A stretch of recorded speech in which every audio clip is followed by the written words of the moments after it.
Chapter 2: The Credentialism Weapon System, Institutional Enforcement of Intellectual Submission.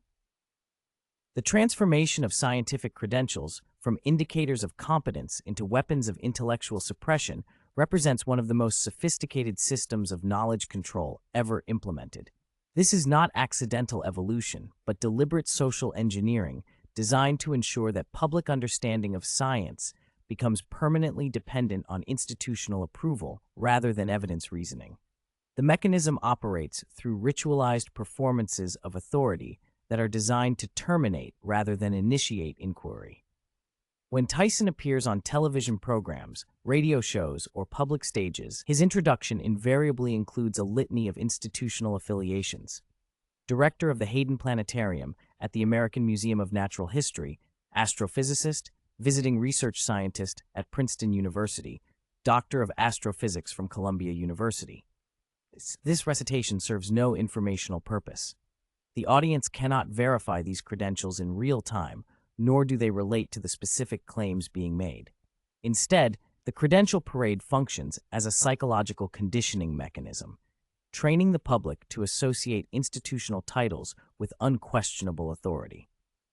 The weaponization becomes explicit when challenges emerge. During Tyson's February 2016 appearance on The Joe Rogan Experience, a caller questioned the methodology behind cosmic microwave background analysis, citing specific papers from the Planck collaboration that showed unexplained anomalies in the data. Tyson's response was immediate and revealing, stating, "Look, I don't know what papers you think you've read, but I'm an astrophysicist with a PhD from Columbia University, and I'm telling you that every cosmologist in the world agrees on the Big Bang model.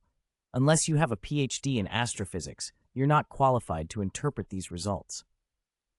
This response contains no engagement with the specific data cited, no acknowledgement of legitimate anomalies, and no scientific argumentation whatsoever.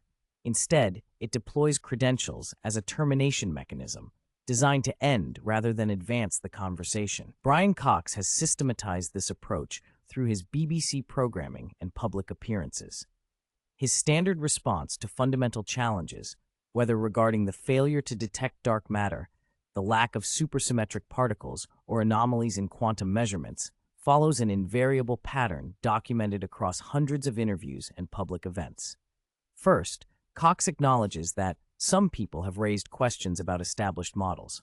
Second, he immediately pivots to institutional consensus by stating, "But every physicist in the world working on these problems agrees that we're on the right track."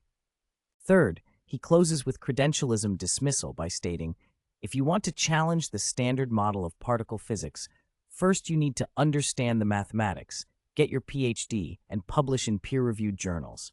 Until then, it's not a conversation worth having." This formula, repeated across Cox's media appearances from 2010 through 2023, serves multiple functions. It creates the illusion of openness by acknowledging that challenges exist, while simultaneously establishing impossible barriers to legitimate discourse. The requirement to get your PhD is particularly insidious because it transforms the credential from evidence of training into a prerequisite for having ideas heard. The effect is to create a closed epistemic system where only those who have demonstrated institutional loyalty are permitted to participate in supposedly open scientific debate. The psychological impact of this system extends far beyond individual interactions. When millions of viewers watch Cox dismiss challenges through credentialism, they internalize the message that their own observations, questions, and reasoning are inherently inadequate. The confidence con is complete where the public learns to distrust their own cognitive faculties and defer to institutional authority, even when that authority fails to engage with evidence or provide coherent explanations for observable phenomena. Michio Kaku's approach represents the commercialization of credentialism enforcement. His media appearances invariably begin with extended biographical introductions, emphasizing his professorship at City College of New York, his best-selling books, and his media credentials. When challenged about the empirical status of string theory or the testability of multiverse hypotheses, Kaku's response pattern is documented across dozens of television appearances and university lectures. He begins by listing his academic credentials and commercial success, then pivots to institutional consensus by stating, "String theory is accepted by the world's leading physicists at Harvard, MIT, and Princeton." Finally, he closes with explicit dismissal of external challenges by stating, "People who criticize string theory simply don't understand the mathematics involved. It takes years of graduate study to even begin to comprehend these concepts." This credentialism system creates a self-reinforcing cycle of intellectual stagnation. Young scientists quickly learn that career advancement requires conformity to established paradigms rather than genuine innovation.